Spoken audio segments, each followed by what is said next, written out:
వర్షిని గుజరాత్ నుంచి బయలుదేరింది. అటు హైదరాబాద్, భూపాల్ నుంచి కూడా విజయవాడకి చేరుకుందన్న ఇన్ఫర్మేషన్ తల్లిదండ్రులకు తెలిసింది. వాళ్ళు ఎదురు చూస్తూ ఉన్నారు. నిన్న రాత్రి కూడా రాలేదు.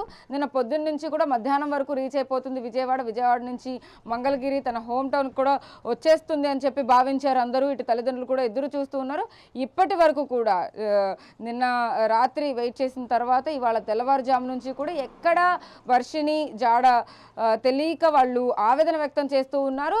వర్షినితో పాటు ఉన్న విష్ణు, వాళ్ళ సొంత అన్నయ్య హర్ష కూడా అక్కడ ఏదైతే హైదరాబాద్లో ఉన్నామో లేకపోతే పలానా ప్లేస్లో ఉన్నామని చెప్పడం కానీ ఇవన్నీ కూడా అనుమానాలకు దారితీస్తుంది. కాబట్టి వాళ్ళు కూడా మంగళగిరి పోలీస్ స్టేషన్కి వెళ్ళి కంప్లైంట్ ఇవ్వడానికి అయితే సిద్ధపడ్డారు. ప్రస్తుతం అంతా వాళ్ళ పేరెంట్స్ ఉన్నారు. అసలు వర్షిని ఎక్కడుంది, ఏం చేస్తుంది, ఎవరు అండర్లో ఉంది, ఎవరు ఏం చెప్తే చేస్తుంది అనేది వాళ్ళ తండ్రిని అడుగుదాం. కోటయ్య గారు చెప్పండి, ఏంటి వర్షిని పాప ఇంకా ఇంటికి రాలేదు కదా?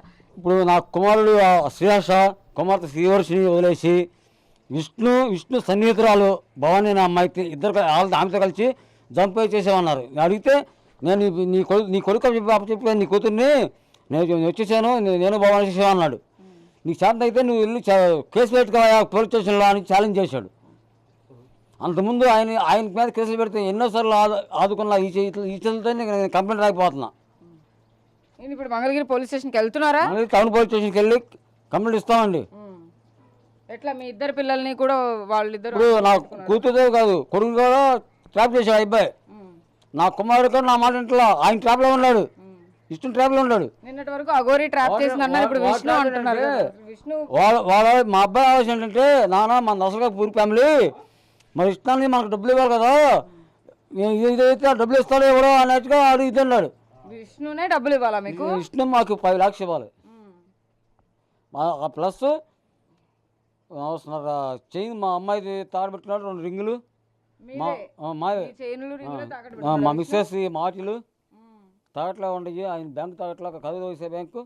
ఎందుకు మీరు ఎందుకు ఇచ్చారు అసలు, ఎందుకు నమ్మారు విష్ణుని? అంటే ఆయన పర్సనల్ విషయం అది, ఆయన మ్యారేజ్ అప్పుడు పర్సనల్ విషయం, వాళ్ళ మ్యారేజ్ విషయంలో డ్రైవర్స్ విషయం అయితే అప్పుడు ఆమెకి క్యాష్ కడుతున్న నిమిత్తం ఆయన దగ్గర తగ్గిన ఉద్దేశంతో ఈ బంగారం తీసుకెళ్ళాడు. ఆ క్యాష్ అన్నారా, నా కుమారుడు కుమార్తె ఇద్దరు కూడా ఆయన దగ్గర వర్క్ చేశారు గ్యాస్ కంపెనీ విషయంలో, గ్యాస్ వర్క్ విషయంలో వర్క్. ఆ శాలరీ విషయం అక్కడ ఆపుకున్నాడు ఆయన. ఏ మంత్లీ ఆ మంత్లీ ఇవ్వకుండా శాలరీ ఆపుకున్నాడు. అవి మొత్తం పేరబెట్టుకుని లెక్కలు చూస్తే 10 లక్షలు అయింది. అవసరం అయితే నేను వడ్డీ సహా ఇచ్చేస్తానని అని అప్పుడు అన్నాడు. కానీ కొంతమేర ఒక 8,000 అంత 5 లక్షలు ఫిక్స్ అయితే 8,000 ఇస్తే నాకు ఆల్టర్నేటివ్లో కూల్ డ్రింక్ షాప్ పెట్టించాడు. ఈ అఘోరి లాంటి వాళ్ళతో పరిచయాలు ఉన్న వ్యక్తిని మీరు అసలు ఎలా నమ్మారు, ఎలా బంగారం? అసలు అఘోర అనే మనిషి మాకు తెలియదండి. అఘోర పరిచయం చేసింది వాస్తవంగా విష్ణు. కాకపోతే అఘోర వల్ల తగిన నాకు ఒక ఇది జరిగింది.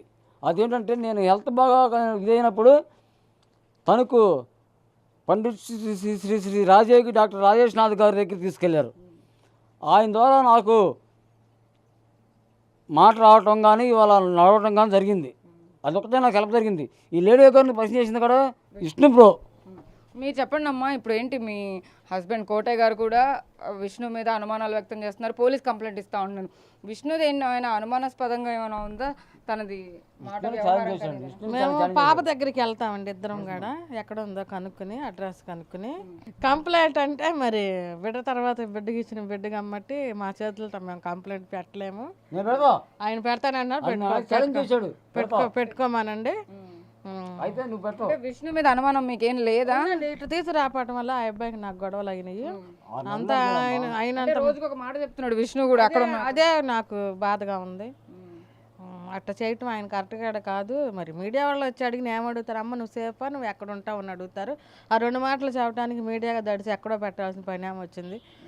నేను పాప ఎక్కడుందో కనుక్కొని ఖచ్చితంగా మేమిద్దరం వెళ్ళి పాపను తీసుకొచ్చుకుంటాం.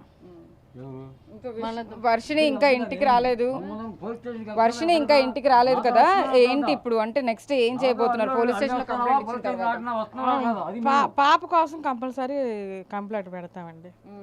మాకు ఇన్ఫర్మేషన్ ఏం తెలవలేదండి. ఇంకా ఇప్పటి వరకు ఏం చెప్పలేదు ఎక్కడుంది ఏంటి వర్షిని అని చెప్పి. నిన్నటి వరకు విజయవాడ అన్నారు కదా, ఇవాళ ఎక్కడుందని చెప్తున్నారు? అసలు బాబు ఫోన్ మాకు టచ్లో లేడు. హర్ష కూడా ఏం మాట్లాడతలేదు. మాకు పాప మైగ్రీ జారలేదని మాకు చాలా బాధగా ఉంది. ముందు నుంచి ఎప్పుడు అనుమానం రాలేదా అసలు విష్ణు ఇలా తేడాగా ప్రవర్తించడం కానీ, లేకపోతే పాపను ఎక్కడికైనా తీసుకెళ్ళిపోయి మళ్ళీ తీసుకురాకపోవడం కానీ ఇలాంటివి చేసినప్పుడు మీకు అనుమానం రాలేదు అసలు ఇలా చేస్తాడని చెప్పి? బిఫోర్ నో డౌట్ అమ్మా, విష్ణు మీద బిఫోర్ నో డౌట్. ఎప్పుడు డౌట్ రాలేదు? అంతకుముందు లేదు. ఎందుకంటే ఎప్పుడైతే ఆ అగౌరవం తీసుకెళ్ళి నిర్బంధించిందో, పాపం తీసుకొస్తాను 6 నెలలు నాకు వదిలేసేయి, అది మందు పెట్టింది అగౌరవ అనే మనిషి, ఆ మందు కక్కి ఇచ్చేసి. అది అన్న విష్ణునే చెప్పాడా అగోరి మందు పెట్టిందని? అవునండి. అది మీరు నమ్మేశారు? నమ్మంటే ఒకటిగా ఎంతసేపు పప్ప పప్ప మమ్మీ అంటుండే పిల్ల ఒకసారిగా అమ్మ నువ్వు కావాలమ్మా నువ్వు కావాలి మాకు తీసుకెళ్ళిపోతున్నారమ్మా అని చెప్పి వీడియో చూసా కదా. చెప్పినప్పుడు ఇవన్నీ మూఢనమ్మకాలు మేము నమ్మం అలాంటివి ఏం చెప్పలేదు. మీరు అవన్నీ నమ్ముతారా? మూఢనమ్మకాలు నేను నమ్మను. ఎందుకంటే అమ్మా నన్ను బాగు చేసింది కూడా ఒక అఘోర. నన్ను బాగు చేసింది కూడా ఒక అఘోర. నాకు ఆయన మూలికలు లేహాలతో, ఆ లేహాల పేర్లు కూడా చెబుతా. పెరస్ట్రోక్కి మద్దం చేసుకుంటాకి నారాయణ తైలం, నారాయణ తైలం మద్దం చేసుకుంటే నారాయణ తైలం, ఆవు పాలతో కలిపి కడుపులోకి సరస్వతి లేహం, అశ్వగంధ లేహం ఈ మిక్స్ చేసి కడుపులో తాగమన్నారు. అలా తాగమట్టి ఈ రోజున శ్రీ శ్రీ రాజయోగి డాక్టర్ శ్రీ రాజేష్ నాథ్ గారు నాకు పునర్జన్మ ప్రసాదించాడు. సరే మీ వరకు ఓకే, కానీ మీ కుమార్తె వర్షిణి విషయంలో అయితే కనుక ఈ పసర మందు ఏదో మందు పెట్టారు, అదంతా నిజమే అంటారా? అసలు అది నిజమైందండి. అఘోరాలు వాళ్ళ శ్మశానాలలో ఈ అడవుల్లో ఆకుల తిరిగే వాళ్ళే, కానీ అది ఇప్పటికే ఉంది వైద్యశాస్త్ర సైన్స్ పరంగా. సరే అదంతా తీసి పక్కన పెడితే ఇప్పుడు వర్షిని ఇంటికి తీసుకురావడం కోసం ఏం చేయబోతున్నారు? ఇప్పుడు ఎక్కడుందని ఎలా ఎందుకు జరుగుతుంది జాబ్ ఇది? విష్ణు ఏం చేశాడు? ఇప్పుడు వర్షినే కాదు, వర్షిని ప్లస్ నా కొడుకు కూడా, నాకున్న ఇద్దరు సంతానం కూడా ఏమయ్యారు నాకెందుకు చూపిస్తారు? నా బిడ్డలతో ఎక్కడ దాచాడు విష్ణు, అది కావాలి నాకు. దయచేసి విష్ణుని వేడుకుంటున్నాను. ఇప్పటి వరకు మీ కుటుంబం మా కుటుంబం కూడా ఒక కుటుంబాలు నడిచింది. నా కొడుకు ఒక్కసారి 2 కొడుకులు అనుకున్నాను, పెద్ద కొడుకు అనుకున్నాను నేను, వర్షిని మీ ఇద్దరికి ఇల్లు అనుకున్నాను. ఇలాంటి పరిస్థితుల్లో నేను ఆపత్కాలంలో నేను ఒక రోగిష్టి అయినప్పుడు నన్ను ఏడిపిస్తాను. నీకు సమంజసం ఉందా? దయచేసి నా బిడ్డలిద్దరిని నా దగ్గర పంపించాయా, నీకు దండం పెడుతున్నాను. చేతులెత్తి చిన్నపిల్లవాడు నువ్వు మీ ఆయుష్ తగ్గిద్ది, నేను దండం పెట్టకూడదు. దయచేసి ఒక తండ్రి స్థానంలో ఉన్న నేను నా బాధను ఆలోచించి నువ్వు నా బాధను గుర్తించి నా బిడ్డలిద్దరిని కూడా నా దగ్గర చేసిన ఆయన. ఒక వర్షే కాదు, హర్షాన్ని కూడా ఏం చేసావు? హర్షగా మాతో ఫోన్లో మాట్లాడతా. ఒకసారి ఫోన్ చేస్తారా? కాల్ చేపిద్దాం మనం ఒకసారి. ఎందుకంటే ఇద్దరు పిల్లల్ని కూడా విష్ణు తన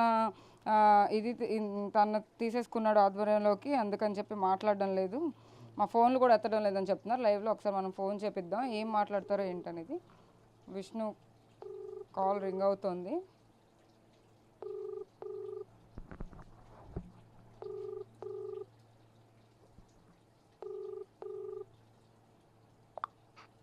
హలో విష్ణు, చెప్పండి. ఏం చేసావు నా బిడ్డలిద్దరిని? మీ అబ్బాయికి ఫోన్ చేయండి. మీ అబ్బాయి ఫోన్ మా అబ్బాయి ఫోన్ నాకు ఎత్తలేదు, నాకు కలవట్లేదు.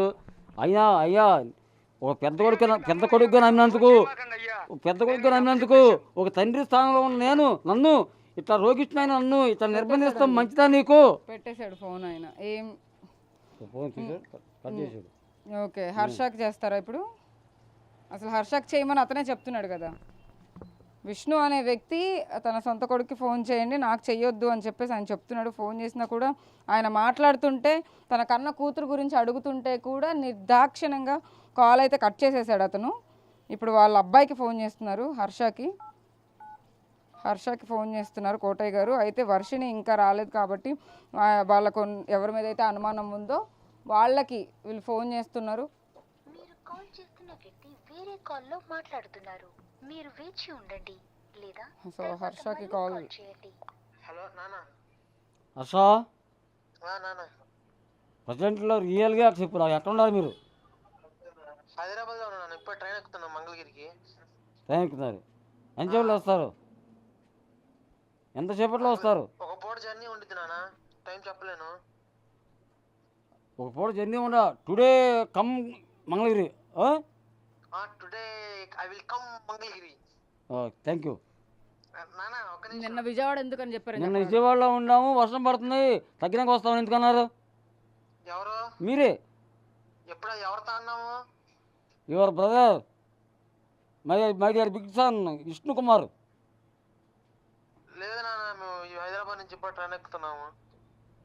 అన్నయ్య అయితే నిన్నే మమ్మల్ని హైదరాబాద్లో వదిలేసి వెళ్ళాడు కదా, నువ్వు చెప్పావని. మా పిల్లల్ని వదిలేసి మేము చూసుకుంటాం అన్నావుగా, అందుకని అన్నయ్య హైదరాబాద్లో వదిలేసి వెళ్ళిపోయాడు. భవాని తీసుకెళ్ళిపోయాడా? భవానీ ఎవరు? విష్ణు అనే సన్నిహితురాలు. సూర్యపేటలో. విష్ణు అనే సన్నిహితురాలు మీద పడి వచ్చింది కదా. అవునా? రాబట్టే కదా నన్ను చెల్లొచ్చింది. అవును, విష్ణు అనే సన్నిహితురాలు. ఆమెను తీసుకుని వాళ్ళిద్దరూ చంపయ్యారు, నిన్నును పిల్లలను వదిలేశారు. అది సంగతి. చూసాం కదా లైవ్లోనే వాళ్ళు ఫోన్ మాట్లాడుతుంటే కూడా మధ్యలోనే ఫోన్ కట్ చేస్తూ ఉన్నారు. ఏవైతే ఫోన్లు చేసి కోటయ్య గారితో కొన్ని నిజాలు చెప్పారంటే విజయవాడలోనే ఉన్నాము, వర్షం పడుతుంది, రావడానికి టైం పడుతుందని ఏవైతే చెప్పారో అవన్నీ కూడా అబద్ధాలు, మేము ఎప్పుడు చెప్పాము అనేసి ఇంకొక మాట, లేకపోతే ఎవరో ఇంకొక అమ్మాయిని తీసుకెళ్ళామని చెప్తున్న మాట కూడా ఇవన్నీ అబద్ధాలు. వాళ్ళ గురించి తీస్తుంటేనే వాళ్ళు కాల్ కట్ చేసేస్తున్నారు అనమాట. సో కోటయ్య గారు ఏంటి ఇప్పుడు మీ అబ్బాయి కూడా హైదరాబాద్ నుంచి మా అబ్బాయిని కూడా విష్ణు ట్రాక్ చేశాడమ్మా. ఆయన తిప్పుకున్నాడు. ఇప్పుడు మనము లేడీ గౌర గురించి చెబుతున్నాం, మా అమ్మాయికి ఏదో మెడిసిన్ పెట్టిందని. ఇప్పుడు ఆ మెడిసిన్ అనేది విష్ణు అనే వ్యక్తి నా కొడుకు పెట్టాడనుకోని నాకు అనుమానం వస్తుంది. ఎందుకంటే ఇప్పుడు నా కొడుకు ఒక అనారోగ్యం తండ్రితో మాట్లాడేదక్కడ చాలా నిరాకరిస్తున్నాడు కదా. ఇప్పుడు ఆయన ట్రాప్లో ఉన్నాడు కదా, మరి ఇది కూడా అనుకోవచ్చు. అప్పుడు లేడీ గారి మీద అనుకుంటున్నాం, ఇది కూడా అట్లా అనుకోవచ్చు కదా. అవన్నీ మన అపోహలే కదా, మనం చూసింది కాదు, రియల్గా చూసింది కాదు. అయితే కంప్లైంట్ ఇవ్వబోతున్నారు ఇప్పుడు కంపల్సరీ ఇవాళ టుడే. ఎందుకంటే విష్ణు ఛాలెంజ్ చేసి నీ చేత అయితే నువ్వు పోలీస్ స్టేషన్ కంప్లైంట్ తీసుకొయ్యా అన్నాడు. కాబట్టి ఎప్పుడో నుంచి కూడా వీళ్ళతో సన్నిహితంగా మెలిగిన విష్ణు అయితే కనుక వాళ్ళ కూతురు గురించి అడుగుతున్నారు పదే అని చెప్పి కూడా, నీకు చేతనైతే వెళ్ళి కంప్లైంట్ చేసుకో అనేసి అనడంతో అయితే వీళ్ళు ఇంకా వర్షిని కూడా ఇంటికి రాకపోవడంతో అయితే కనుక మంగళగిరి పోలీస్ స్టేషన్కి వెళ్ళి ఇప్పుడు కంప్లైంట్ అయితే ఇవ్వబోతున్నారు అని చెప్పొచ్చు. వీడియో జర్నలిస్ట్ శివరామకృష్ణతో సాహిత్య, బిగ్ టీవీ మంగళగిరి నుంచి.